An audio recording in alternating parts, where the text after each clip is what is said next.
Lo primero, muchísimas gracias por haber venido. Espero que esta charla os resulte interesante. Como uno va evolucionando con el tiempo, y sobre todo yo creo que después de la pandemia somos diferentes, antes no solía hacer esto cuando salía fuera, pero últimamente pues he cogido la costumbre siempre de empezar saludando a los que venís a visitarme.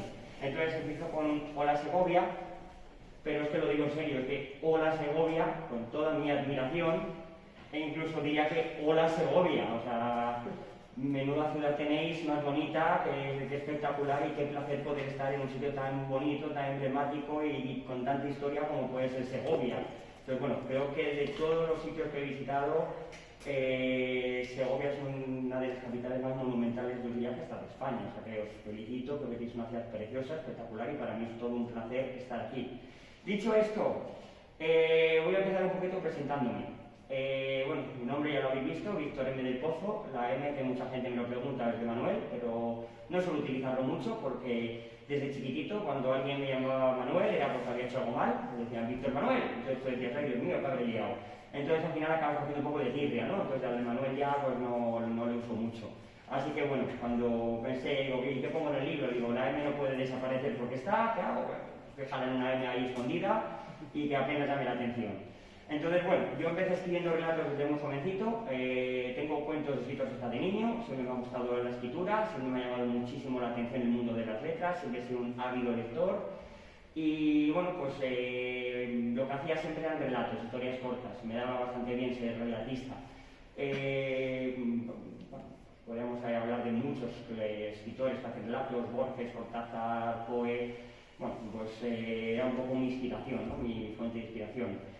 Estos son un poco algunos de los certámenes que gané siendo más jovencito, hasta que un día pues me aventuré, me lancé y empecé a escribir mi primera novela, pero siempre por hobby, sin pensar que pudiera llegar la cosa a nada. Es decir, en ese momento pues yo no había publicado nada, yo no era nadie y empecé a escribir mi novela. La cuestión es que cuando empecé a escribir mi novela y empecé a dejar capítulos a la gente para que lo leyera y le iban leyendo, es que veía que la gente incluso me pedía más y se ponían hasta casi nerviosos, en plan de quiero saber cómo sigue, mándame lo siguiente. Entonces eso para mí fue una pista de que lo que estaba escribiendo a lo mejor no era tan malo. Y bueno, pues de hecho, cuando terminé de escribir mis novelas, pues las presenté a varias editoriales, nunca quise autopublicar, porque siempre estuvo sobre la mesa, pero yo siempre la descarté. Entonces dije, si alguien la quiere bien, si no, pues como todo, por el cajón. Entonces lo mandé a varias editoriales y a los 3 meses se pusieron en contacto conmigo porque querían publicar El Sillón del Diablo. Ahora hablaré un poquito de él, hablaré un poquito sobre todo de la parte histórica, porque me parece muy interesante todo lo que es la leyenda de El Sillón del Diablo. Aparte de estas dos novelas, pues en mis orígenes, lo que es un poco cuando estaba empezando, en uno de los concursos que gané, pues se publicó un relato, El Coloquio de los Tiempos, en un libro llamado Primer Concurso de Relatos de Valladolid. Está publicado, pero no con ISBN ni con ninguna editorial, sino está con licencia Creative Commons, es decir, cualquiera lo puede buscar, descargar. De hecho, lo tengo enlazado en mi página web, o sea, podéis descargarlos todos, aparecen todos los ganadores, y entre ellos, pues, bueno, encontraréis el relato del Coloquio de los Tiempos. Es bastante antiguo, fijaros que incluso pone Víctor Manuel del Pozo, todavía con el Manuel, aún no había ocultado el Manuel bajo una M. Y luego también participé en un libro de relatos benéfico, que era para recaudar fondos para reforestar Doñana tras el incendio tan devastador que hubo en 2017. Se hizo un libro, pidieron colaboración, se presentó muchísima gente, seleccionaron los mejores y tuve pues el placer de que uno de ellos era el mío. También venían ilustrados, es decir, colaboraron ilustradores y escritores, y bueno, pues esa fue un poco la ilustración que acompañaba mi relato. Y el libro, pues ese, Doñana es arte, que también, bueno, pues creo que sigue disponible, y imagino, aunque ya han pasado 4 años, casi 5 ya, pues los fondos seguirán yendo al mismo sitio. Yo de ese libro directamente me desentendí, pero porque fue una donación, pero vamos, imagino que se siga a la venta y que se sigue recaudando fondos. Entonces, bueno, vamos a hablar de lo que hemos venido a hablar, ¿no? Del Sillón del Diablo y del crimen de Canterá. Yo pongo siempre esta foto y siempre la gente mira abajo, mira arriba, mira abajo, mira arriba y dice algo no cuadra. Bueno, cuando se hizo El Sillón del Diablo, la primera edición, la portada que se hizo por parte de la editorial, o luego un poco una lluvia de ideas, porque la portada se elige un poco teniendo siempre en cuenta al autor, pero la editorial pues es la que se encarga de hacerla, pues que acordamos una serie de ideas y se hizo esa primera portada, que más que una ilustración es un collage de varias fotos ahí, un montaje. Gustó mucho en su momento, se centra más en la parte antigua, solo la leyenda, cuando la historia es una novela negra, es decir, es mucho más que lo que se ve aquí. Esto parece que es una historia de terror, una historia histórica, cualquier cosa. Yo creo que representa solo una pequeña parte de lo que es realmente la historia. Entonces, cuando se agotaron los ejemplares y tuvimos que hacer una segunda edición, repito, estamos muy cerquita, yo creo que este 2022 saldrá la tercera edición ya, pero ya va a ser igual, ya no vamos a cambiar. Ya contactamos con un ilustrador y hicimos una nueva portada, una portada que a mí me encanta, que a todo el mundo le ha gustado muchísimo, ha tenido mucho éxito porque parece una portada cinematográfica, parece el cartel que podrías encontrarte en una sala de cine, y sí que representa mucho mejor lo que es la novela porque tiene partes o elementos de la parte antigua y elementos de la parte moderna. Ahora os contaré un poquito esto porque a fin de cuentas, tanto El crimen de Canterac como El sello del diablo son dos historias que al final se acaban entreteciendo. Y aquí quedan muy bien representadas esas dos historias. Entonces esta portada representa mucho más lo que es realmente El sillón del diablo. Por dentro también van ilustrados, cosa que la primera edición no iba. Ahí tienen ilustraciones, cambiamos el tipo de letra, de la parte antigua a la parte moderna, para que el lector en todo momento supiera en qué parte estuviera. Además, estéticamente queda muy bonito. Estás leyendo un capítulo ambientado en el siglo XVI y con una letra es un poco más medieval. Estás leyendo un capítulo de la actualidad y con una tipografía más actual. Cambiamos el color hasta del papel, porque la primera edición era blanco, blanco casi nuclear, y en la segunda ya pusimos un tono más amarillento, que yo creo que queda mucho más elegante. La portada de la primera edición era de brillo, la de la segunda es mate. Bueno, intentamos introducir una serie de cambios para que se notara que el libro era el mismo, pero que era una segunda edición y que la edición estaba mucho más cuidada. Me habéis preguntado quién está detrás de todas las portadas, de todas las ilustraciones del libro. Aquí pongo un par de ilustraciones del libro a modo de ejemplo. La persona que está detrás de las ilustraciones se llama Tayete, le tenemos en la foto del centro y es un grandísimo ilustrador. De hecho, está trabajando ahora mismo actualmente las ilustraciones de lo que va a ser la siguiente novela, que espero que salga a lo largo del 2022. Aún no se han fijado plazos, se fijarán a lo largo del mes de diciembre, pero vamos, cuento con que a lo largo de este 2022 esté la segunda, bueno, en la próxima novela. Lo de segunda lo dejo en el aire, que desvelo datos. Y bueno, la primera ilustración pertenece al Señor del Diablo, la segunda pertenece al Crimen de Canterac. Ambos llevan un poco por bandera la ciudad de Valladolid. No voy a hacer mucho hincapié, cuando esto lo presento en Valladolid pongo muchas fotos de muchos decorados, de muchos escenarios que todo el mundo reconoce. Como estoy fuera de casa, pues bueno, he puesto 6 ilustraciones de lugares que a lo mejor si podéis conocer si habéis visitado Valladolid. Pero bueno, siempre se tiene un poco como escenario un lugar emblemático de la ciudad, lo que hace que a la persona de fuera le resulte un poco guía de la ciudad, porque además se explica la historia del lugar, se explica qué sucedió allí, por qué sucedió. Yo suelo decir que es un poco una especie de Kinder sorpresa. Porque cuando antiguamente había un anuncio de un 15 de sorpresa, había un niño que decía, son 3 regalos en uno. Pues este libro pues son 3 patés en uno. Os vais a encontrar una novela negra, os vais a encontrar una novela histórica, al final ambas se entretejen, y os vais a encontrar una pequeña guía de la ciudad, que os va a permitir conocer mucho mejor Valladolid, desde su historia hasta su actualidad, sus principales monumentos, el porqué de cada cosa, que hay en cada lugar. Entonces, bueno, yo creo que aprenderéis también bastante. Me gusta un poco hacer un poco de embajador de Valladolid y a través de estas páginas lo he intentado. Aquí he puesto algunas fotos como ejemplo, Plaza Mayor, Plaza Zorrilla, la Catedral, en fin, bueno, un poco algunos sitios, pero bueno. Y os decía que son 3 historias en uno. Hasta ahora hemos visto un poco la parte del Sillón del Diablo, la leyenda la contaré ahora, pero también aquí he puesto los personajes actuales. La historia básicamente actual habla de una serie de crímenes que empiezan a sucederse por las calles de Valladolid, siempre buscando pues eso, lugares muy emblemáticos. Y tenemos una serie de personajes, pues un policía nacional, un policía municipal que se ve el hombre metido en esta trama sin buscarlo, sin comerlo ni beberlo, la directora del Museo de Fabio Negro, del Museo de Valladolid, que ahora explicaré por qué también es muy importante, una periodista, pues una serie de personajes que van colaborando y van entretejiendo una historia en el presente para tratar de descubrir quién es el asesino, quién es el criminal, por qué se están sucediendo esos asesinatos en Valladolid en el presente, en la actualidad. Pero resulta que todo eso tiene que ver con algo que sucedió en el año 1550. Esta ilustración, además, veis que hay 2 imágenes. Lo que representa es el Valladolid de 1550 y el Valladolid de finales del siglo XIX, porque el crimen de Canterac está ambientado a finales del siglo XIX.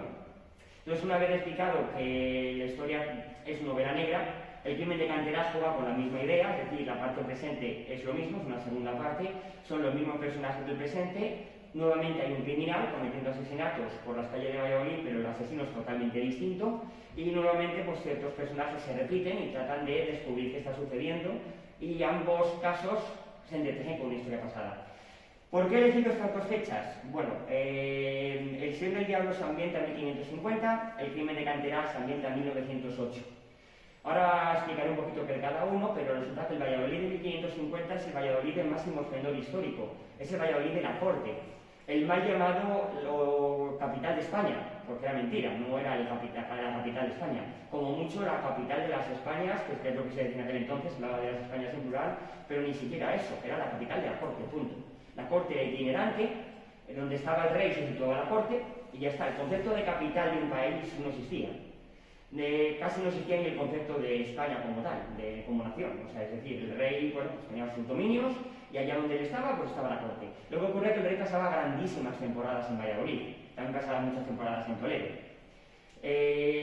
Cuando el rey Felipe II, que nació en Valladolid, decidió llevarse la corte a Madrid, por cierto, lo hizo por culpa de un río que recorría toda la ciudad, hoy está del Diablo y es un paseo precioso, pero entonces atravesaba toda la ciudad y un poco la cloaca, donde la gente tiraba todos los desperdicios de comida, todos los residuos, olía mal, el río se desbordaba, las calles eran de tierra, entonces toda la ciudad se llenaba de un agua maloliente, entonces al propio rey le aconsejaron que se mudara a otro sitio, pues por la seguridad y salud, y llevó la corte a Madrid.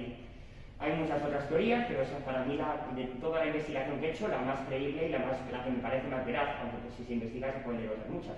El propio Quevedo dedicó unos versos al Esgueva y le deja de muy malas maneras. Antes incluso leía un parrafillo, pero vamos, os dejo que lo busquéis. Dice básicamente que el Esgueva lleva todo tipo de desechos. En un poema dedicado por Quevedo al río o ría Esgueva, porque eso es muy curioso, tiene nombre femenino y masculino a la vez. Se puede llamar el río Esgueva o las Esguevas, admiten las dos. Por aquí en Valladolid caminaron Cervantes, caminaron Quevedo, caminaron Góngora, caminó Lope de Vega. Se sueña que caminó William Shakespeare, se conjetura. Bueno, quién sabe, es muy probable que no, pero bueno, por soñar que no quede. Se habla incluso que el Luis de Feix también estuvo en ese Valladolid 50 años después. O sea, fue el Valladolid casi una de las ciudades más cosmopolitas de España. Pero cuando Felipe II se lleva a la capital a Madrid, Valladolid queda totalmente condenada al ostracismo. Se convierte en nada. No, apenas evoluciona. Tal es la cosa que 300 años después, en 1800 o casi 400, finales del siglo XIX, Valladolid está casi igual. Hay conventos, cuarteles militares y la ciudad que apenas ha crecido. Y sucede algo que es lo que hace que Valladolid se revitalice de nuevo. Entonces es como, hablo de un momento histórico de Valladolid, 50 años después Valladolid cae en declive, se tira un montón de siglos en declive y Valladolid vuelve a levantar, y cuando Valladolid vuelve a levantar es cuando yo sitúo mi segunda novela. Dos momentos históricos que a mí me parecen muy importantes. Hablemos del Señor del Diablo, hablemos de la leyenda. Entonces nos situamos en el Valladolid de 1550. Bueno, en aquella época, bueno, voy a poner primero un pequeño vídeo, no sé si se reproducirá bien, que es el book trailer. Ahí, creo que se está reproduciendo. Pero lo que no hay es sonido. Bueno, tampoco hace falta, porque lo único que suena es una musiquita de guitarra. O sea que tampoco, por no tener... Y hay un momento en el que dice, vete al infierno, y se acabó, no dice más, lo diré ahora. Ese sería el book trailer del Sillón del Diablo.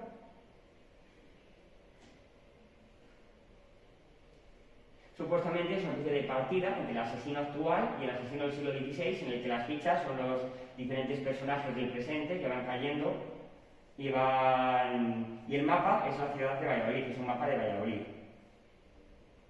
Entonces, bueno, pues son eso, el de la izquierda es el asesino del presente, el de la derecha el asesino del pasado, y aquí ahora mismo dice vete al infierno, lo dice en portugués además, ahora veréis por qué, y bueno, pues se acaba el trailer. ¿Qué sucede? Bueno, vamos a pensar en lo siguiente. Durante la Edad Media, y debido a una bula papal que hizo Bonifacio II,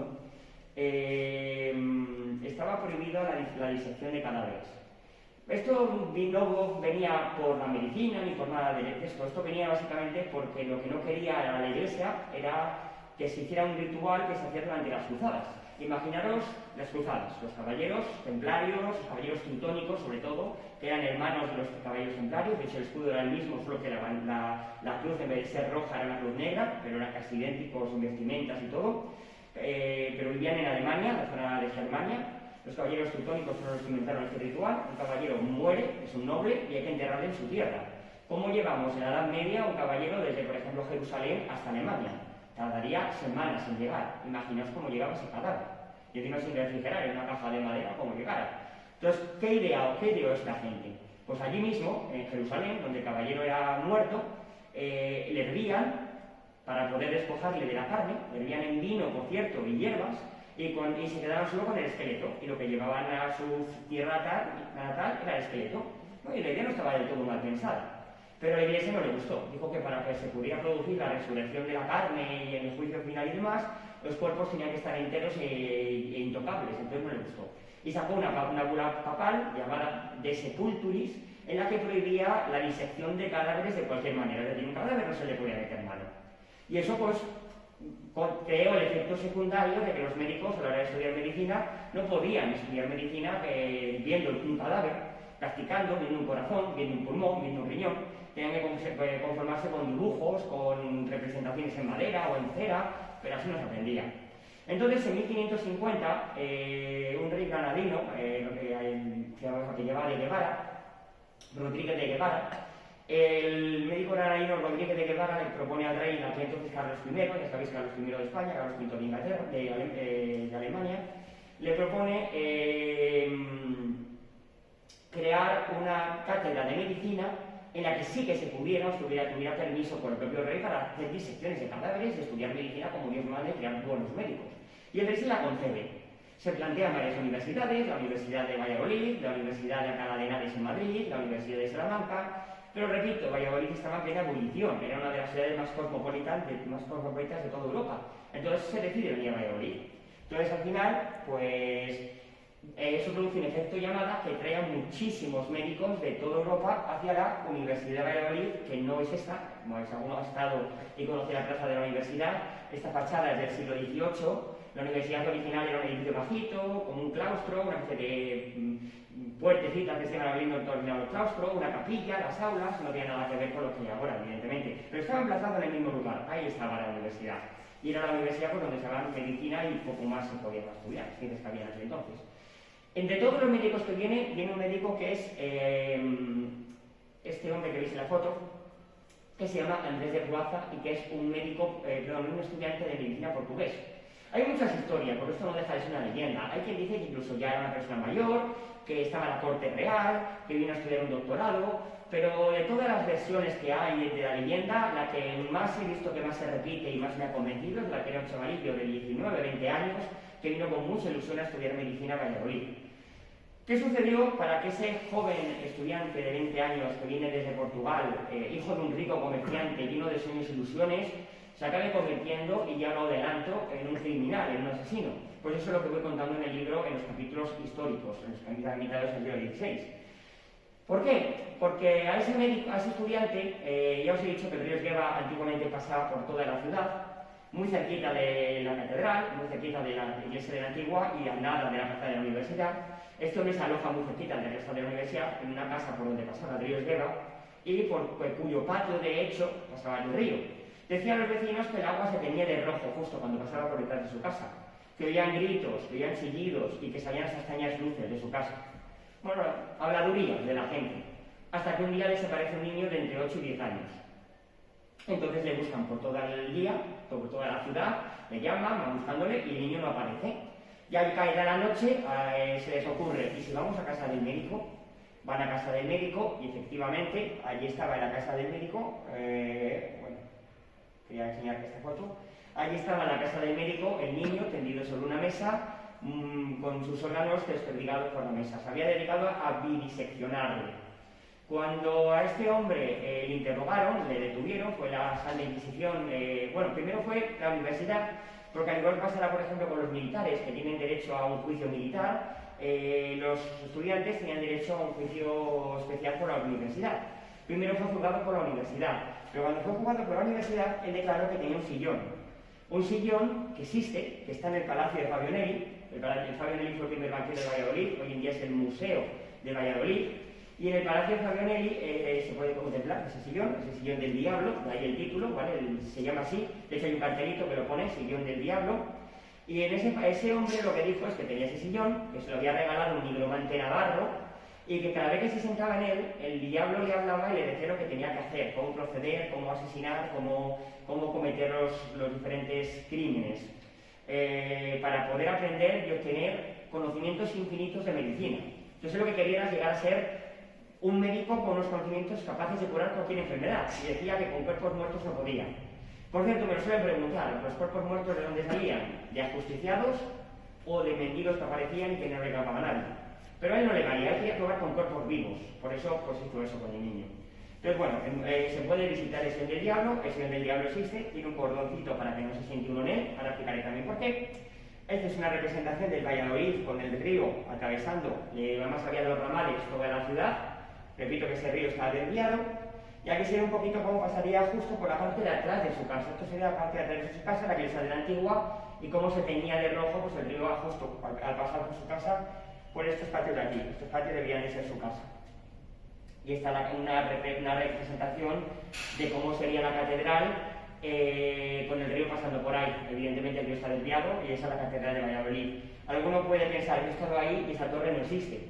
Esa torre se llamaba la Buena Moza y se derrumbó tras el terremoto de Lisboa. Y construyeron una torre al lado porque los cimientos de ese lado estaban un poco dañados. Entonces esa torre ni siquiera existe. Pero bueno, así debía ser en la época en la que vivió Andrés de Proaza. Bien, entonces esta diapositiva está vista y vamos a pensar, ¿cómo es posible que un mueble maldito haya resistido o aguantado tantos siglos? Porque si el hombre confiesa al tribunal universitario que tiene un sillón en el que el diablo le habla, ¿qué pasa automáticamente? Que se llama a la Santa Inquisición. Y este hombre ya no es juzgado por la universidad, sino es juzgado por la Santa Inquisición. Y la Santa Inquisición le condena a la muerte. Hay quien habla de que muere en la hoguera, hay quien habla de que muere en un auto de fe en la hoguera, vamos, o hay quien habla que muere simplemente ahorcado. La historia de que muere en la hoguera a mí me gusta bastante, más que un que muere ahorcado, pero también hay que pensar que en aquella época creemos que se hacían autos de fe todos los días, que era como el entretenimiento de cada sábado, pero hacer un auto de fe era un acto muy caro en aquella época, y se hicieron 4 contados. De hecho en Valladolid no sé si hubo 2 o 3, como mucho. O sea, quiero decir que no era algo que se hacía a diario. Entonces, bueno, pues a lo mejor la historia de la horca también cobra peso. Cualquiera de las dos posibilidades pudo ser posible. La idea es que él, antes de morir, lanzó la siguiente amenaza y dijo: todo aquel que se siente en el sillón sin ser médico 3 veces, o todo aquel que intente destruirlo, morirá. Entonces, evidentemente, la Santa Inquisición, que hubiera destruido un sillón diabólico, no se atrevió a meterle mano. No vaya a ser que el que lo destruya muera. Y el sillón sobrevivió. Muerto Andrés de Guevara, Andrés de Proaza, sus bienes son subastados. Y en esa subasta nadie quiere comprar los muebles de un asesino, y menos aún de un asesino que tiene pactos con el diablo. Entonces hacen hasta 3 subastas, nadie lo compra, los muebles acaban almacenados en un sótano de la universidad. La leyenda cuenta que en algún momento, no he descubierto cuándo, y he hablado con varios historiadores incluso de la universidad, y no se sabe cuándo, no podría decir siglo XVIII, siglo XIX, no sabría decir cuándo, un bedel de la Universidad de Valladolid encuentra en el sótano el sillón del diablo y le ve muy cómodo, muy confortable, era un sillón frailero. Los sillones fraileros, voy a explicar una cosa que yo creo que parece una tontería, pero la gente no lo sabe. Yo ahora mismo estoy sentado en un sillón, porque los sillones se diferencian de una silla porque tiene brazos. Alguno habrá visto el sillón y habrá pensado, pues es una silla. Cualquier silla con brazos ya es un sillón. Y el sillón frailero lo que tiene este especial es que era más ancho, era un sillón bastante más ancho. Tal vez porque los frailes eran tirando a regordetes. La cuestión es que eran sillones anchos, eso es lo que caracterizaba del resto de los sillones. Y bueno, de piel, madera, concretamente este es de madera de nogal. Entonces se encuentra el sillón, le ve muy confortable, le ve muy cómodo, le lleva a su despacho y ahí pues le usa para el bocadillo y demás. 3 días tardó en aparecer muerto. Sobre el sillón, muerte natural, dormido. O sea, de qué importancia, por lado, un infarto al pobre hombre. Pues oye, se le entierra, la universidad evidentemente necesita un bedel, así que pues bien por oposición, bien por contrato, como se hicieron en aquella época, porque no sabemos en qué época se hizo, se contrata un nuevo bedel, y el nuevo bedel pues se encuentra el sillón ahí, que no sabe de dónde ha salido. Cuando él llega, el sillón ya está ahí. Luego lo sigue usando, al tercer día, el sillón aparece, o sea, el de él aparece muerto sobre el sillón también. Entonces, claro, dos muertos en 3 días, la gente se mosquea un poco, dice, hombre, 2 infartos a 2 señores en este sillón, aquí está pasando algo. Se investiga, se descubre la leyenda, se descubre que es el sillón de Andrés de Croaza y se coloca boca abajo, castigado, porque fue un castigo para el sillón, de la sacristía de la Universidad de Valladolid, que, si os dais cuenta, ha dejado incluso marcas sobre el propio sillón. Bueno, no sé la foto si se llega a apreciar, en esta no. Tenía fotos, lo que ocurre es que ha ligerado mucho porque no he querido darle mucho, meterle mucha historia sobre Valladolid, pero tiene aquí unas argollas que se pueden ver perfectamente cuando visitéis el sillón, que es de donde estaba sujetado y se colgó boca abajo del sillón. Hoy en día simplemente está en un museo porque la capilla fue derruida, ya no existe esa capilla, cuando se derruyó, el sillón un museo, está en el Museo de Valladolid y lo que tiene es un cordoncito para que nadie ose sentarse 3 veces. En el propio sillón, en el propio museo, sabéis que los funcionarios os contarán que hace no mucho hubo un funcionario, creo que era un restaurador, pero con plaza fija en el museo, que por vacilar ante la mujer y el suegro se sentó 3 veces y desapareció. No ha vuelto a saberse nada de él. Ha perdido su plaza. Esa es la leyenda. O sea, la leyenda que ellos mismos cuentan, contada por los propios funcionarios del museo. O sea, si vais al Museo Fabinelli y lo preguntáis, os lo contarán. Que no se sabe qué ha sido de él. No es que haya aparecido muerto, es que directamente ha desaparecido. A ver, entonces, bueno, esa es un poco la leyenda del crimen de Sillón del Diablo. Lo que yo hago es, insisto, jugar con ambas historias. Por un lado, voy contando cómo Andrés de Croaza entra en Valladolid convertido en un joven lleno de ilusiones, lleno de luz, lleno de ganas de aprender, de medicina, de cumplir su sueño, y cómo poco a poco se transforma en un criminal, en un asesino, bastante oscuro y diabólico. Y al mismo tiempo que se suceden una serie de asesinatos en la actualidad y que hay una relación entre ambas. Y que el propio lector está un poco en la obligación de descubrir cuál es esa relación. Yo siempre reto al lector, el lector tiene que descubrirlo antes de que se sepa. Al final del libro, evidentemente, todo se descubre, todo se sabe.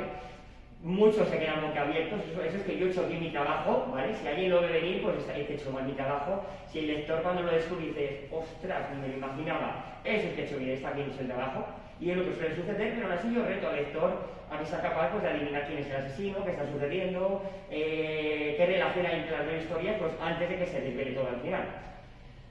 El crimen de Canterac es una novela que yo considero, porque es una marca que me planteé, y espero que sean mis lectores los que cuando tengan el libro completo me lo puedan decir, que va a ser la novela más ambiciosa jamás escrita sobre Valladolid. Es lo que me propuse, y que voy a intentar llevar la ciudad de Valladolid al máximo. Es como cuando tienes un motor y dices a ver hasta dónde da, y empiezas a forzar el motor hasta casi quemarlo, ¿no? Y saber hasta dónde da. Es lo que he intentado, poner la ciudad entera de Valladolid e intentar llevarla hasta el extremo. Pero siempre con coherencia, nada de incoherencias, de que muchas veces vemos una película y ves que al final se resuelve de un modo un poco rápido o incoherente y dices, bueno, mira, qué fantasmada que solemos decir, ¿no? Esa expresión. No, intentando ser coherente y que todo cuadre y que todo sea muy lógico y que en todo encaje perfectamente, pero intentar llevar el motor de la ciudad de Valladolid hasta el máximo sin llegar a realizarlo. Y eso es lo que me planteé. Los personajes representes son los mismos. Repiten, es otro caso, pues como me voy a ir a Conan Doyle por hablar de grandes clásicos y citar a grandes escritores históricos, cuando escribía sus libros sobre, por ejemplo, Sherlock Holmes, escribía pues cada diferentes casos y se enfrentaba a ello. O como cuando tenemos cada vez más moderno, actualmente Pérez Reverte, libros como Falco o Capitán a la Triste, que cada libro pues tiene su principio, su final, los personajes son los mismos, pero son diferentes historias. Pues bueno, la idea es un poco la misma, ¿no? Coger a los personajes del presente y ponerlos frente a otro asesino. Pero un asesino que va a tensar la puerta al máximo. De hecho, el asesino es el que veis, va vestido de médico de la peste. Algo muy de moda ahora que estamos en plena pandemia. Pero os prometo que cuando empecé a escribirlo era 2016 y no tenía yo pensado que fuera a venir una pandemia. Siempre escribo los libros un poco a futuro. Por ejemplo, El Sillón del Diablo lo empecé a escribir en 2013 y está ambientado en 2016. El Crimen de Canterac que empecé a escribir en 2016 y está ambientado en 2019. Se publicó en 2020, pero porque es que con todo lo de la pandemia y demás, había que se publicó a principios, al final salió a finales. Bueno, el año de la pandemia ha sido un año perdido para todos, también para el mundo editorial. Aquí me baso en un caso real, no en una leyenda. El crimen de Canterac sucedió. Y para poder hacerlo ha habido una diferencia muy grande. En El Sillón del Diablo, toda la documentación que he tenido que recoger es como era el Valladolid de 1550. averiguar qué era cada calle, cómo estaba cada plaza, qué existía, qué no existía, qué había en cada lugar, descubrí hasta dónde estaban los lupanares, no digo más. O sea, descubrir cada calle, cada edificio, cada lugar. Ahí hice toda la labor histórica. Lo demás es leyenda. Y lo bueno que tiene la leyenda es que suelen ser cortitas y puedes añadir lo que te dé la gana porque es leyenda. De hecho, la primera persona en hablar de ello fue Saturnino Pérez Manescau, que fue director del Museo de Valladolid y me suena que fue rector o profesor de la Universidad de Valladolid y escribió en un libro llamado Tradiciones Universitarias sobre la leyenda del Señor del Diablo en los años 50. Es el primer escrito que se hace de la leyenda oficial en papel. Antes había estado circulando de boca en boca. Y por cierto, si alguien me pregunta, ¿os atreveríais a sentaros? Yo me gusta siempre la frase con la que Saturnino Pérez Manescau termina el libro, diciendo su relato del Señor del Diablo, diciendo que él no cree en esas hechicerías, pero que lo mejor de los dados es no jugarlos. Entonces, bueno, él lo deja ahí, me gusta mucho el modo, me parece muy elegante que te lo dice, y ahí pues lo dejo. El guion de Cantera, que es el que tenéis aquí, es una segunda parte, me salió un libro de 1000 páginas, y la editorial, pues cuando lo vio, dijo, es un libro muy gordo, publicar esto pues puede no ser rentable, ¿cómo lo hacemos? Entonces decidimos dividirlo en 2 volúmenes. 2 volúmenes que tienen su principio y tienen su final, es decir, el libro empieza y acaba. Y el nuevo libro empieza y acaba. Luego lo que he dividido es el crimen de Cantera en 2 tomos, con principio y final, se puede leer. Sí que si conocéis el término cliffhanger, que está muy de moda por las películas, o por las series sobre todo, cuando estáis viendo una serie, acaba el último capítulo y siempre te deja un cachito abierto para que os quedéis con ganas de ver la siguiente temporada, aunque sea el año siguiente.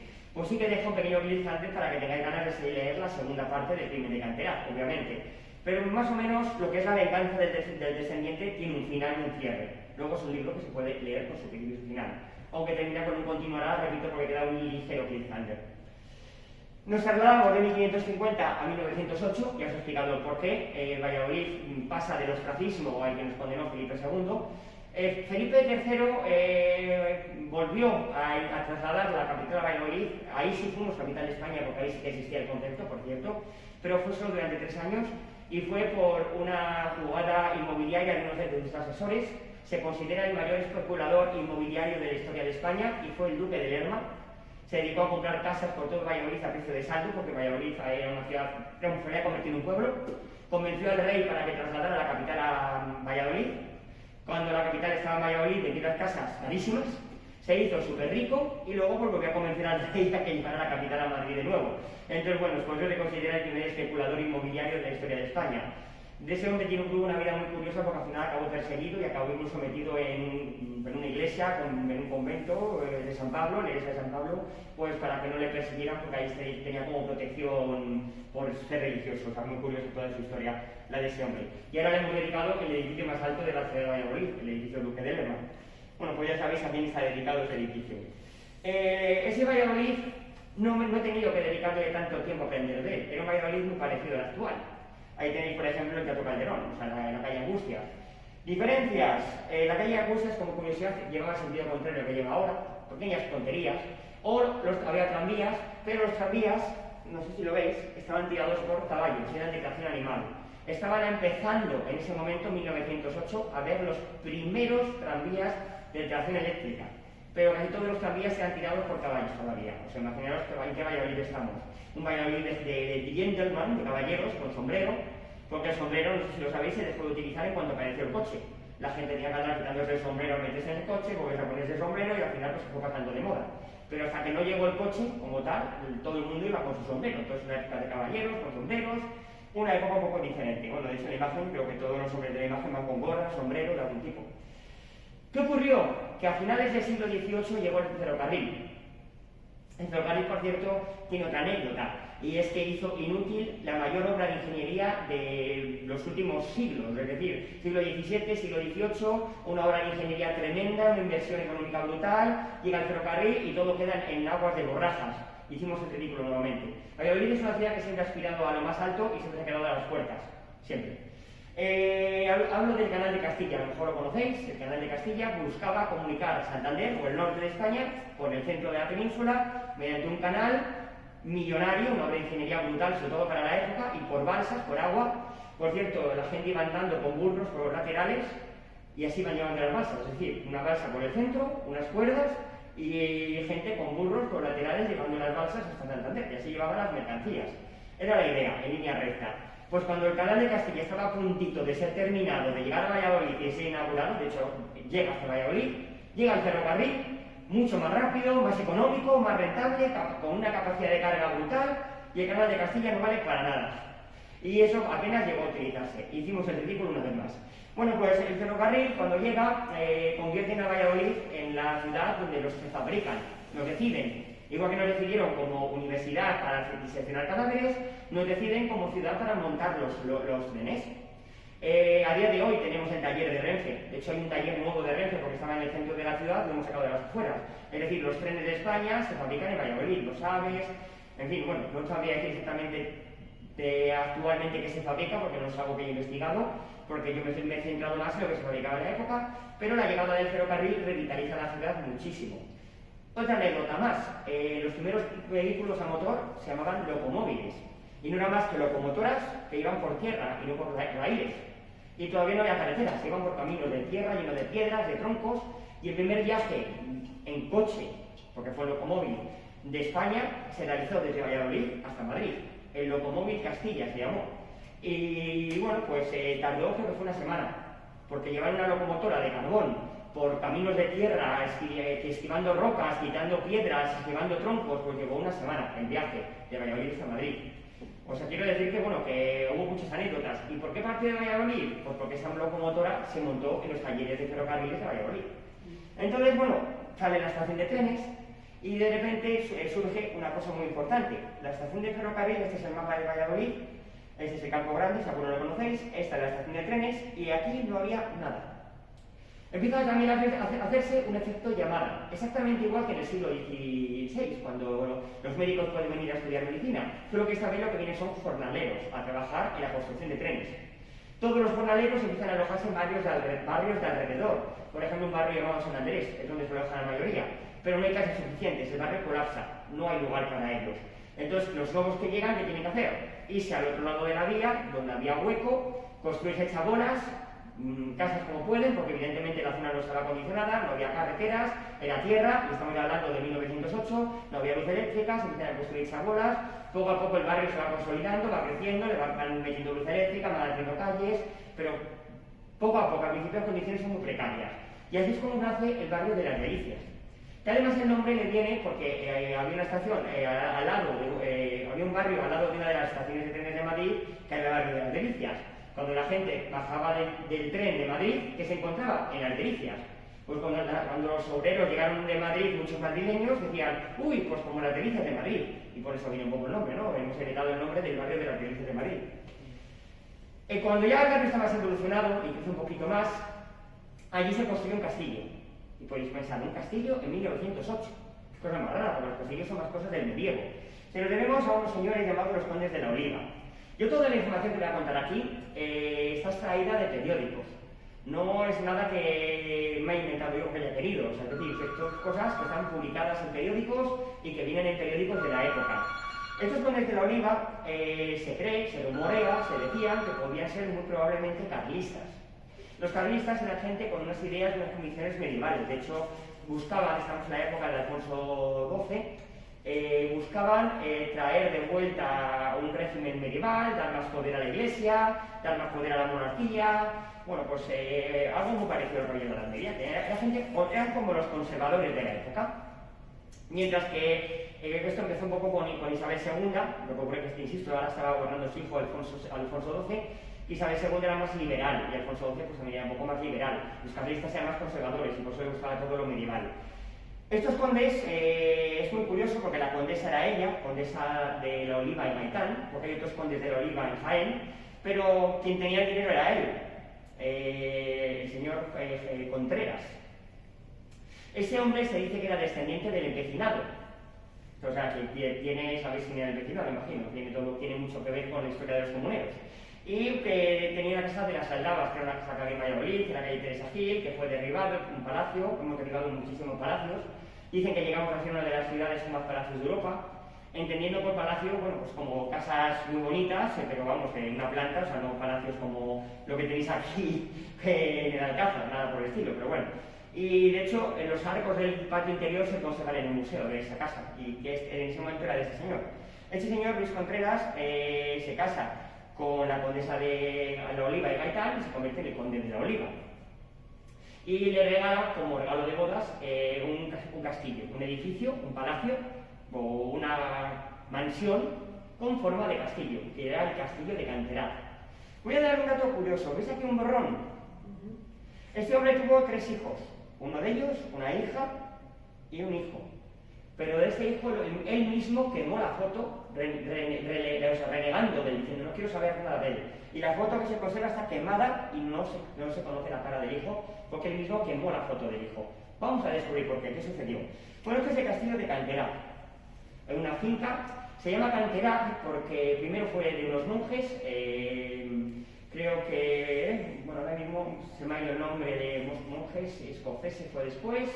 O sea, puede ser antes de eso, no recuerdo de qué monjes estaban, porque estamos hablando ya de primeros del siglo XVIII, siglo XVII, finales del siglo XVIII más o menos, pero era de unos monjes. Esos monjes no tenían mucha trascendencia, tenían ahí una finca, una huerta, tenían un pequeño monasterio, se lo vendieron a un general francés, Joseph de Canterá.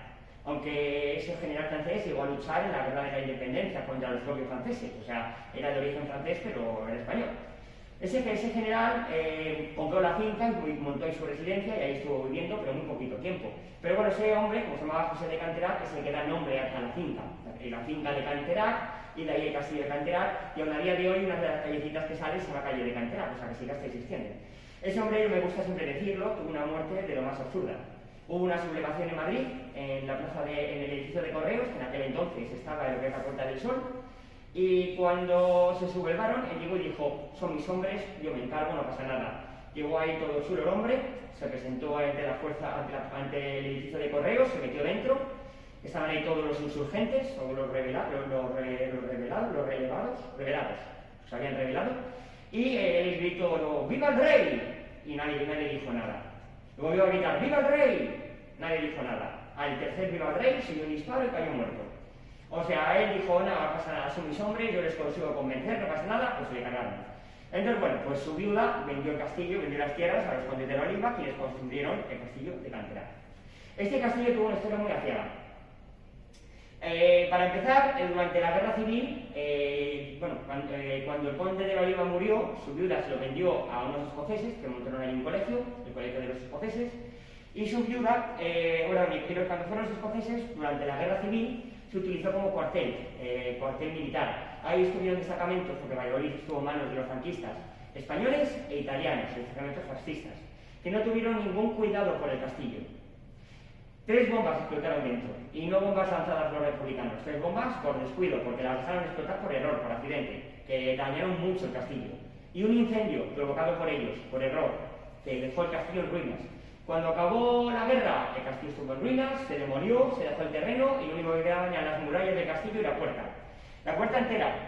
Pero un camión hormigonera de esos que van dando vueltas de los gigantes, sin querer, en los años 70, derribó una de las torres. Y ya decidieron tirarlo entero. Hay fotos incluso, veis, de todo lo que es la puerta, el muro, el castillo, incluso manifestaciones ya en los años 70, y todo lo que es las torres del castillo, pero ya se decidió derribar. Entonces, los dueños del castillo, de las tierras en ese momento, ceden el terreno al Ayuntamiento de Valladolid con una única condición, que sea para el pueblo. Entonces, en ese terreno, que abarcaba lo que es todo esto que veis aquí, no estas casas, sino todo esto, si os dais cuenta, no hay casas. Por cierto, está la calle Canterá, a día de hoy. No hay casas, hay un polideportivo, hay una oficina de policía, un parque de bomberos, un centro cívico, bueno, hay de todo. Hay 2 institutos, un colegio, un centro de mayores, hay todo tipo de cosas, campos de fútbol, un parque, como veis, muy grande, un parque para que la gente juegue, pero no hay casas, porque fue la condición por la que se hizo el ayuntamiento, para que se disfrutara. Esa es la historia del castillo, ¿vale? Pero ¿por qué el crimen de Canterá? Pues el crimen de Canterá, que sucedió realmente, y que copó portadas de todos los periódicos nacionales. Ahí tenéis recortes hablando del crimen de Canterá. O sea, he quitado muchas porque me aburría pasando de diapositivas, entonces lo he dejado un poco más ligero, pero veis que son muchos periódicos, hasta llegar ya a estos son del norte de Castilla, que se enrollaba un poquito más de hablaba, y aquí he sacado toda la información que yo cuento. Pero vamos, ya os digo, tengo muchos más periódicos de los que aparecen aquí, estuve quitando más de la mitad, al principio ponía todos, Pero veis que es un tema que copó portadas y periódicos a montones. Al final, ¿qué sucedió? Una mañana de 1908, 18 de mayo, 19 de mayo de 1908, un hombre aparece dormido junto a la valla del muro de Castillo. Bueno, la gente dice, pues estará borracho, estará dormido, no sabemos qué pasa. A mediodía ya la gente se mosquea. Dice que este hombre no se despierta. ¿Qué pasa? Que se acercan a él y descubren que está muerto. Tiene 32 puñaladas, algunas en los testículos. En otras, como en el antebrazo, se le ve hasta el hueso.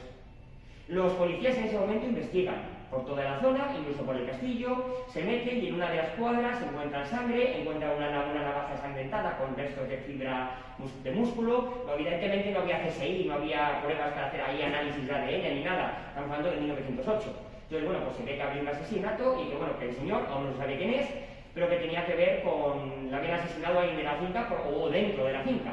Entonces, incluso preguntando en la finca, pues le dicen que hay un señor, un empleado, Primocea, que no ha ido ese día a trabajar, luego se deduce que es Primocea y se avisa a la familia. Pero el juez instructor se da mucha prisa en cerrar el caso y dice corriendo que no, que ha sido un suicidio. Había dos periódicos en Valladolid, uno muy conservador, que no recuerdo el nombre porque no existe, pero que en ese momento decide que sí, que ha sido suicidio a toda costa, y el norte de Castilla que en ningún momento se lo cree. De hecho, llegó hasta estar denunciado por injuria, por dudar de eso, pues decía que no, que era imposible que una persona se dedicase a clavarse puñales así por todo el cuerpo y luego echarse a dormir hasta morir desangrado, que era totalmente ridículo, que ese señor había sido asesinado. 3 años duraron los juicios, y hasta 1910 se estuvo dudando de si había sido asesinado o había sido un suicidio. Su hija, Ceferina Cea, que por cierto fue la que un poco le enchufó, porque vivían en un pueblo de Madrid, y trabajaba de sirvienta en una casa, vivía en la calle, pero da igual porque no estamos en Segovia, pero bueno, la calle López Gómez, y ahí había un señor, el casero, el señor Burón, que fue el que le, digámoslo así,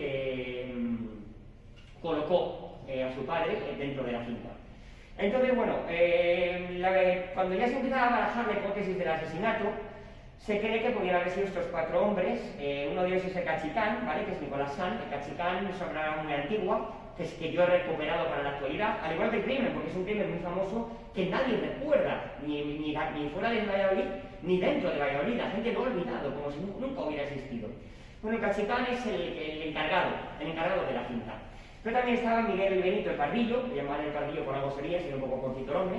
Estaba Julián Rivera, que era un vaquero, y estaba Mariano Ojera, que era, el Pardillo por cierto era lechero, y este era un mozo de labranza. Los 4 al final son los acusados de matarle, de asesinar a Primocea. El problema es que empiezan a sucederse juicios y juicios, que mandar a declarar gente. Fueron cientos de personas a declarar, mucha gente, empleados de la finca, vecinos del barrio, testigos, policías. Y bueno, yo voy a ir diciendo lo que va saliendo.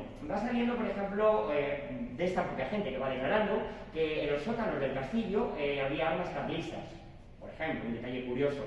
Y que el conde se reunía con gente muy influyente de la época. De hecho, salieron muchos nombres que cayeron como carlistas, cuando no se les tenía como tal, nombres políticos. Como se empieza a salir, pues yo que sé, que ciertos políticos, vamos a hablar de políticos conservadores, simplemente porque los carlistas sean conservadores, no por ninguna otra razón, pues yo que sé, como Figara se descubre que Casado está planeando un golpe de Estado contra España, yo que sé, pues evidentemente sería un escándalo brutal a nivel nacional, ¿no? O si queréis lo llevo al otro terreno, como si se supone que Pedro Sánchez está planeando un golpe de Estado, me da igual, hacia un lado que hacia otro. En 1900 está casado simplemente porque los carlistas eran de tendencia conservadora, no por otra razón. En cualquier caso, pues según van saliendo nombres, incluso muchos políticos y gente influyente de la época se fue viendo implicada y fueron cayendo nombres muy importantes. Alguien estaba reunido con el conde de la Oliva la noche del asesinato y no se quiso saber quién es. Por eso todo se quiso tapar muy deprisa, para que no se investigara. Nada, se ha suicidado y punto. Se quiso tapar. ¿Qué más cosas salieron?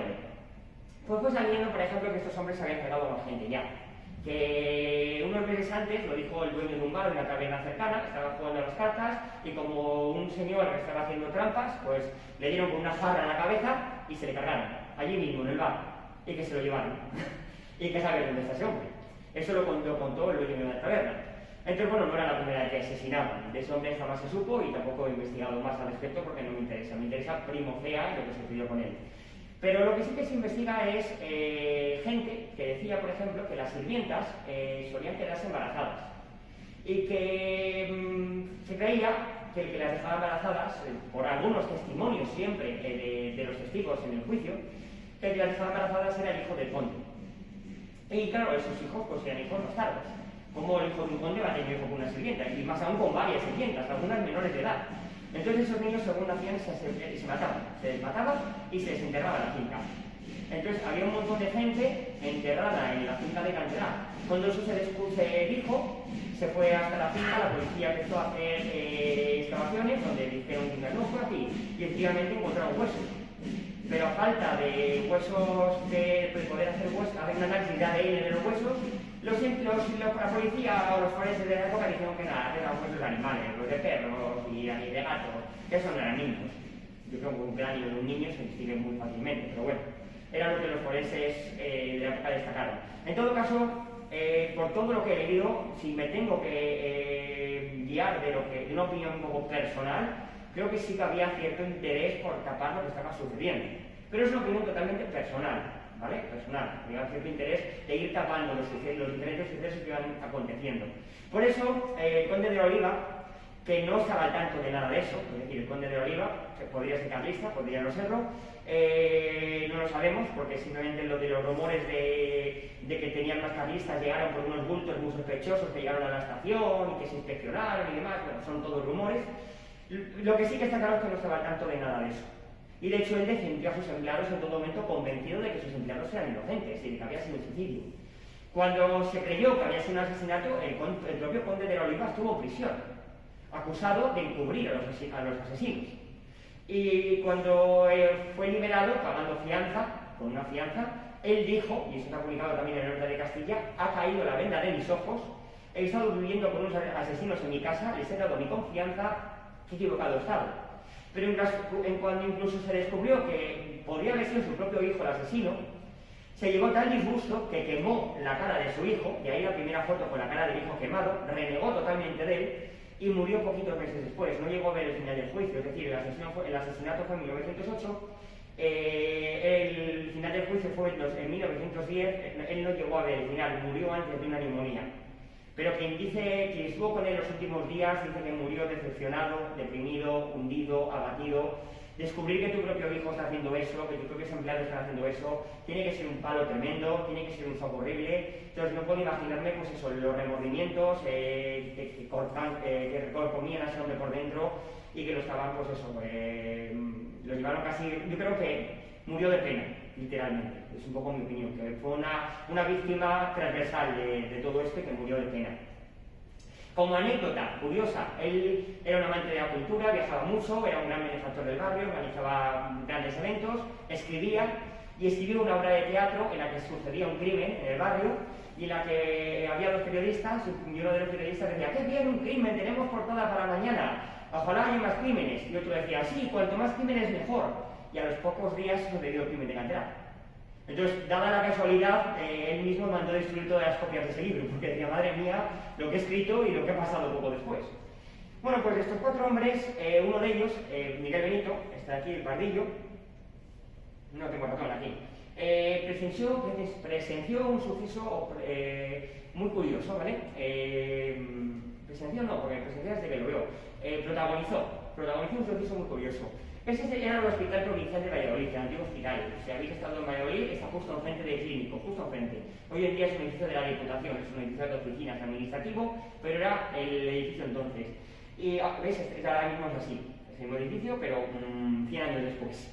Y de 120 años después, de hecho. Y bueno, las salas, nos quejamos ahora cuando nos toca compartir habitación en un hospital de la Seguridad Social, las salas entonces eran así.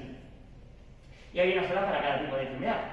En la sala de las enfermedades venéreas estuvo este hombre porque había cogido una enfermedad venérea, no me sale ahora, bueno, me saldrá en un rato.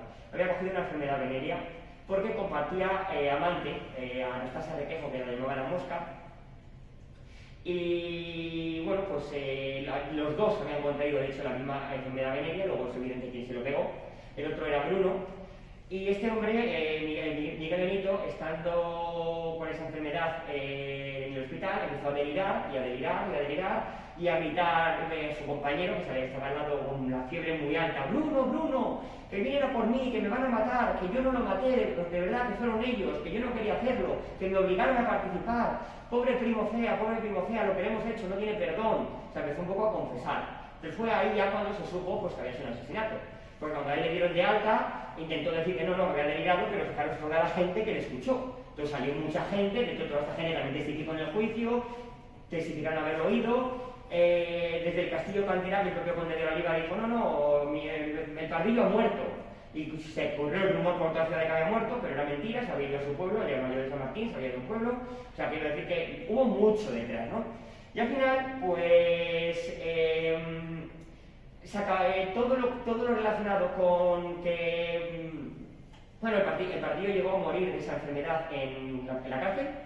La cárcel también es una biblioteca, esto también era la cárcel antiguamente, se me han contado. A día de hoy es una biblioteca, la cárcel es la biblioteca de la Universidad de Valladolid, la biblioteca Reina Sofía, y es edificio de Chancillería, una cárcel medieval, y es donde estuvo encerrado, tanto él como el conde, como el resto de los prisioneros, pero este hombre murió allí pues, de la propia enfermedad que había contraído. La idea de todo esto es que cuando murió dicen que deliraba mucho, a menudo, y que decía hablar con Primo Cea, que veía fantasmas y que hablaba con el propio Primo Cea. O sea, todo muy curioso. Esa es la parte antigua. Entonces, por un lado, cuento todo el crimen de Canterac, voy contando todo lo que yo he ido recabando en periódicos, insisto. Pero es ficción. Yo siempre lo digo, quien quiera descubrir cuál fue el crimen de Canterac, hay libros muy buenos. El propio Luis de Frutos, que es un cronista del barrio de las Delicias, ha escrito un libro en el que relata todo lo que es el crimen de Canterac junto con la historia del barrio. Yo no quiero contar la historia del crimen de Canterac, yo me inspiro en el crimen de Canterac, lo que cuento es pura ficción. Me he leído muchos periódicos, me he basado en ello, pero es pura ficción. De hecho, añado hasta una secta que visten así, que es la Congregación de los Tres Valores, y que bueno, pues es una secta de carlistas que están conspirando para dar un golpe al gobierno en los sótanos de la Universidad de Castillo. Todo es ficción, está inventado por mí. Y todo lo que puedo contar puede sentar mejor, puede sentar peor, pero no es real. Que nadie tome nada de lo que cuento, por cierto, porque repito, es ficción. Basado en real, mucho de lo que he contado, insisto, está cogido de periódicos, pero es una novela con el único afán de entretener, no de enseñar. El Señor del Diablo es más fácil, porque está basado en una leyenda, he inventado gran parte de la leyenda, y busco hasta una novia, al propio Andrés de Proaza, es decir, es muy fácil jugar con una leyenda. Cuando juegas con un hecho real es más delicado, porque es un hecho real, estás jugando con personajes reales, con nombres reales, y quiero dejar muy claro que es pura ficción lo que escribo, con el único afán de entretener al lector. Y se consigue, porque a la gente que lee el libro le apasiona, le gusta, le engancha, le lee enseguida. Este mismo personaje, el médico de la peste, aparece en la actualidad. Y con estas guisas, vamos a decir, aunque parezca un vulgarismo la palabra guisas, con estas pintas y con esta forma de vestir tan peculiar y que da hasta miedo, se dedica a cometer una serie de asesinatos por la ciudad de Valladolid. Y los personajes del Señor del Diablo, los policías y detectives, tienen que atrapar, para empezar a descubrir quién está detrás de la máscara y descubrir por qué está asesinando y atraparlo. Y al final pues vuelve a haber una relación. Si ya os he dicho que hay una secta y ya os he dicho que hay un asesino que viste más o menos igual, pues evidentemente tiene que haber cierta relación. Pero ¿por qué 100 años o 120 años después este hombre se viste así y comete ciertos asesinatos? ¿Y a quién mata? Al azar. Porque con cada asesinato deja 3 letras. Siempre 3 letras. ¿Qué está sucediendo? Por eso la primera parte se llama La venganza del descendiente. Bueno, no los quiero un poco por ahí, pero no sabemos tampoco qué pasa, qué sucede, ni de qué está ocurriendo. El libro tiene ciertos tintes de terror, más que el Señor del Diablo, a lo mejor, pero únicamente por las pintas del asesino, ¿no? Que da un poco más de miedo verla así. También puedes recordar un poco a historias, novela negra en el fondo, o sea, que decir, no es novela de terror, es novela negra pura y dura, pero bueno, el asesino pues va enmascarado, lo cual le da un toque de terror. Una anécdota curiosa, si alguien, os pilla a vosotros un poquito lejos, pero seguro que alguna vez vais a pasar el día de Valladolid, si alguien quiere visitar el castillo de Canterac, existe un hermano mellizo, no gemelo, que es el priorato de Santa María del Duero, que está en Tudela de Duero. Este priorato ya existía en la época del Cid, de hecho el conde Ansúrez, que fue el grande poblador de Valladolid, le donó varias tierras. Fue un priorato medieval, fue destruido totalmente por los musulmanes tras una derrota, fueron arrasando cuanto convento encontraron a su paso. Fue reconstruido por Sancho II, Sancho II fue el rey al que el Cid juró fidelidad, y de hecho fue cuando fue asesinado por su hermano, fue cuando él fue al hermano a acusarle de asesinato y fue desterrado. O sea, quiere decir que Sancho II, pues bueno, tuvo su papel, y era el rey de Castilla, y mandó reconstruir el priorato y se lo cedió al convento de Santo Domingo de Silos en Burgos. Luego dependía de Silos, y llegó a tener un montón de tierra. De hecho, insisto, al propio conde Ansúrez le cedió ciertas tierras también para que las dominara. Tener tierras implicaba dinero, es decir, todos los beneficios de esas tierras iban al priorato. Ese priorato en 1908 estaba en ruinas totalmente, solo quedaba un par de paredes de la capilla y la planta del suelo. El conde compra los terrenos y decide construir otro castillo. ¿Para qué? Para veranear. Vamos a imaginarnos, ahora mismo tenemos un fin de semana libre, nos vamos a Segovia, desde Valladolid, imagino. Nos vamos a Santander, que en Valladolid lo tenemos a 2 horas, Tiro de Piedra, aquí lo tenéis al revés, un poquito más lejos, pero sigue estando Tiro de Piedra. Pero en aquella época, el carruaje por camino de tierra, irte desde Valladolid hasta Tudela simplemente, ya era un camino que podía llevarte 45 minutos, 1 hora. Entonces para ella era un camino, y además bastante incómodo, con baches, con entrando polvo por las ventanas, o sea, no era un camino agradable. Luego para él, venirse hasta aquí, pues era un lugar ya de reposo, de paz, de relajación. Entonces era su lugar de verano. Durante el año estaba en el Castillo de Canterac, en verano venía aquí a relajarse, a descansar, a estar en contacto con la naturaleza, y se construyó un castillo igual. Y este sí que sigue en pie. Lo malo, ahora pertenece a una familia, esa familia, bueno, pues por las razones que sea, a mi opinión y a la opinión incluso del propio Ayuntamiento de Tudela, que lo ha llegado a reconocer, pues no se está haciendo cargo del mantenimiento del castillo. El castillo está en muy malas condiciones por dentro, por fuera, y como no se tomen medidas urgentes, bien por la familia, bien por el Estado, bien por quien sea, acabará desapareciendo. Yo he tenido el placer y el lujo de estar ahí dentro, porque hace poco se ha rodado un programa de televisión que salió en la 8, y bueno, pues se me entrevistó y se me entrevistó en el castillo, y bueno, pues podéis verlo tanto en mi página web, ahora diré cuál es, como en la propia página de la 8, que tengo colgado el enlace directo de la 8, y salgo contando lo mismo que os he contado vosotros, vamos, pero salgo ahí en ese castillo. Yo he tenido el privilegio de estar por fuera. No se nos dejó acceder al interior porque está en muy mal estado según ellos, pero el norte de Castilla estuvo hace años y se conservan algunas fotos de las que hay, de cómo era ese castillo por dentro, y bueno, pues de cómo debió ser originalmente el castillo de Canterac, también nos hace un poco una idea. O sea, bueno, es todo lo que puedo saber de lo que debe ser el castillo este. Como anécdota también curiosa, y yo creo que ya para ir finalizando, no nos queda mucho, os comentaré que había una mesa de roble, debía ser el mueble más caro de todo el castillo de Canterac. Era tan caro que cuando el conde de la Oliva lo mandó meter en el castillo, tuvieron que partir a la mitad porque no entraba por la puerta. Y esa mesa fue sacada por los monjes o los curas escoceses, cuando era el colegio de los escoceses. Después ya, cuando estaba medio derruido después de la guerra civil y todo, la sacaron. Y no sé, yo no he vuelto a saber qué fue de esa mesa. O sea, al parecer esa mesa debía ser súper valiosa, enorme, grandísima. No tengo ni idea de qué se hizo con esa mesa, si se vendió, si está en algún convento, si está en algún colegio. La verdad que tengo que hacer mi investigación para descubrir qué fue de esa mesa. No es más que una mesa, lo sé, pero bueno, oye, tenemos el sillón del diablo, ahora tenemos la mesa de Castillo de Canterac, quién sabe, tal vez podría haber sido el título, ¿no? La mesa de Canterac. Bueno, pues esa mesa también me gustaría saber qué fue de ella, no he podido. Y ya para terminar, hablaros de próximos proyectos. El crimen de Canterac tiene que tener una continuación, será la congregación de los 3 valores, que ya os he dicho que es la congregación de los 3 valores. Entonces, bueno, eso será un poquito la segunda parte del crimen de Canterac. Y esto, a fin de cuentas, va a ser una trilogía. Y es decir, son 4 libros, no 3, las cuentas no te salen. Vale, va a ser una trilogía porque va a ser El Sillón del Diablo, El Crimen de Canterac, que son 2 tomos, y habrá un tercer libro, que es el título. Este libro está escrito, el contrato con la editorial está firmado, pero todavía, pues evidentemente no ha salido la segunda parte, tendrá que esperar a lo mejor hasta 2023, 2024. El problema, ¿cuál ha sido? Que aquí ha habido una especie de descompensación en la balanza. 2020 ha sido un año en el que las editoriales han cerrado, no han publicado libros, lo cual el crimen de Canterac tendría que haber salido en 2020 al principio, no salió, pero yo, como todos nosotros, hemos estado encerrados 3 meses en casa. El resto del tiempo hemos tenido toques de queda, confinamientos, no hemos podido hacer casi vida social, entonces yo he tenido mucho tiempo para escribir. Conclusión, yo he escrito la tercera parte antes de que ellos sacaran incluso el crimen de Canterac la primera. Ahí se ha hecho un pequeño tapón. Entonces, bueno, yo tengo libros, lo he enseñado, lo han leído, les ha encantado, les ha entusiasmado, se ha firmado el contrato, pero yo creo que salir al público, pues prepararos para 2 o 3 años tranquilamente, eso se tardará. El crimen de Canterac, mi intención es que salga en el primer trimestre de este año, como mucho el segundo, pero no lo decido yo. Si es autopublicación, tú mandas, pero si hay una editorial detrás, son ellos los que deciden. Los libros que salen cada año se deciden en diciembre, entonces me lo confirmarán en diciembre y ya podré decir oficialmente cuándo va a salir. Paralelamente a eso, estoy trabajando, porque los estoy rematando, pero ya están escritos, en un libro que homenajea a mis orígenes.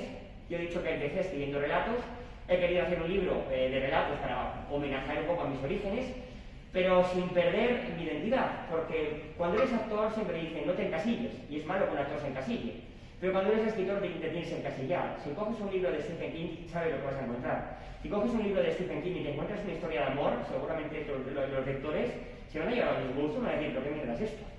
Pero seguramente si coges un libro de Corín Tellado y te encuentras una novela de terror, van a pensar exactamente lo mismo. Entonces un escritor tiene que tener una temática asignada y la gente tiene que saber qué esperar de ese escritor.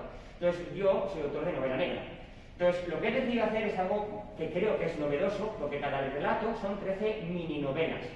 Mini novelas porque tendrán unas 40 50 páginas cada uno, que yo creo que da para mucho, no es un relato de 5 hojas. Van a ser 13 relatos más o menos así. Uno por cada ciudad de Castilla y León. Hay uno dedicado a Segovia. Muy bonito, por cierto, bastante interesante, os va a gustar.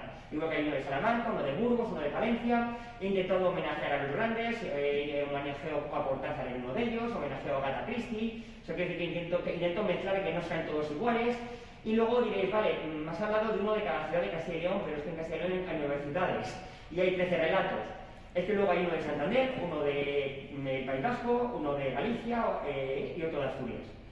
Hasta llegar a 13, que me parece un número muy bonito, porque es el número de la mala suerte, que para relatos negros, asesinatos, crímenes, pues qué mejor que el número de la mala suerte, ¿no? Entonces me parecía que era el número redondo. Entonces van a ser 13 relatos negros, y mi intención, la mía, y es la propuesta que yo he hecho en la editorial y que van a estudiar en diciembre, es que salga, como es una historia independiente, que no tiene nada que ver con esta otra saga, pues salga, por ejemplo, en la segunda mitad del 2021, es decir, de 2022.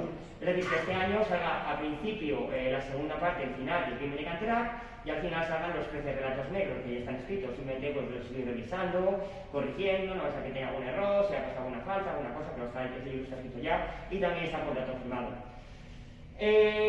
Paralelamente a todo esto, con otra editorial, hay un libro que tiene fecha de salida, febrero, no sé el día exacto. Se puso una editorial en contacto conmigo, Fuente de la Fama, mi editorial es Glifos, pero bueno, y me encargó un libro sobre el confinamiento del COVID. Yo en su momento pensé, pero mío es novela negra, que tampoco me quería salir de ahí. Entonces, ¿qué he hecho? Una novela negra sobre el confinamiento del COVID. Él buscaba 3 historias cortitas, quería sacar 4 libros independientes con 4 historias distintas. Al final resulta que de las 4 historias, 3 han sido novelas negras, casualidad. Los otros 2 son también escritores bastante conocidos, tienen muchos libros publicados, o sea que llevan una gran trayectoria. Y lo que ha decidido el editor es el relato que no es novela negra, dejarle fuera, y los 3 que son novela negra, publicarles juntos en un libro, que aún no sé cómo se llamará, pero que curiosamente tiene pinta de que se va a llamar 3 relatos negros, lo cual coincide con el de abajo, y eso ya es mala suerte. Pero bueno, el título no está definido. Yo sé que lo que yo he escrito se va a llamar Cada tarde a las 8, y es una novela negra que también juega con el pasado, es decir, como es durante el COVID, ¿con qué puede jugar con el pasado? Pues con la gripe española. Y voy dando saltos, juego un poco con la misma idea. En la actualidad, un capítulo de la actualidad, un capítulo del pasado, un capítulo de la actualidad, un capítulo del pasado. Y explico, me recreo explicando cómo fue la pandemia de la gripe española, cómo se vivió, y me explico un poco cómo hemos vivido nosotros el confinamiento. Está pensado de modo incluso que si se lo das a un niño recién nacido y lo lee dentro de 20 años y pregunta, papá, ¿cómo fue eso del confinamiento? Y dice, lee texto, hijo. Vas a ver por todo lo que pasamos, por todo cómo fue. Cada minuto, cada segundo, todos los momentos por los que fuimos pasando, ¿no? Todas las etapas. A través de una historia que además tiene una historia de amor, hay una serie de sucesos delictivos, que tiene su novela negra, un delincuente al que perseguir, bueno, en fin. Creo que al final queda una historia bastante buena y bastante aconsejable de leer. Y bueno, finalmente me despido simplemente diciendo que esta es la manera de contactar conmigo. Y esta es la manera que he inventado para concentrar todo el modo de contactar conmigo. Es decir, aquí tenéis info@victormdelpozo.es, es mi correo electrónico. Y eso ahí tenéis el sobrecito, ese es mi email. Si me queréis mandar cualquier email, ahí lo recibo. ¿Que queréis visitar mi página web? Olvidaros del info y la arroba. Os quedáis con el victormdelpozo.es y esa es mi web. pues abajo aparece la bola del mundo que representa un poco Internet. Esa es mi página web. Pero si alguien dice, ya, pero es que yo te quiero buscar en las redes sociales, Facebook, Twitter, Instagram, YouTube también, que ahí me aparece, pues quitar el .es, quitar el info y quedar con el @VictorMDelPozo. Y con eso me encontréis en cualquier red social, o me mencionáis. Es el usuario que tengo en Facebook, Twitter, Instagram, son las que llevo. También tenía Pinterest, pero la he dejado de utilizar porque no la usa mucha gente. E insisto, también está YouTube. Tengo un canal en YouTube y también es @VictorMDelPozo. Pero vamos, que cuando subo un vídeo a YouTube, lo suelo colgar en sus 3 canales. Entonces, bueno, la manera que podéis contactar conmigo, seguir en contacto conmigo, comentarme si el libro lo habéis leído, si os ha gustado, si no os ha gustado, admito críticas, siempre constructivas. Si alguien se pone a insultarme, pues evidentemente esa crítica no es buena, no me gusta, pero todo lo que es una crítica constructiva sí que la admito. Y bueno, pues nada, deciros que muchísimas gracias, que espero que os haya gustado, que os haya parecido entretenido, que hayáis aprendido un poquito, porque bueno, no dejo de ser profesor y mi labor a fin de cuentas consiste en enseñar. Y cuando doy una de estas charlas, pues me gusta enseñar y que la gente salga de aquí sabiendo un poquito más y aprendiendo un poquito de cultura, en este caso, pues una leyenda, un asesinato real, sucedido en Valladolid, cosas curiosas, anécdotas, y luego, bueno, pues hablar un poco de las novelas también, pero bueno, enseñar también, ¿no? Entonces creo que os haya resultado interesante, ameno, entretenido y que os haya gustado. Así que, bueno, muchísimas gracias por estar aquí y por haber venido.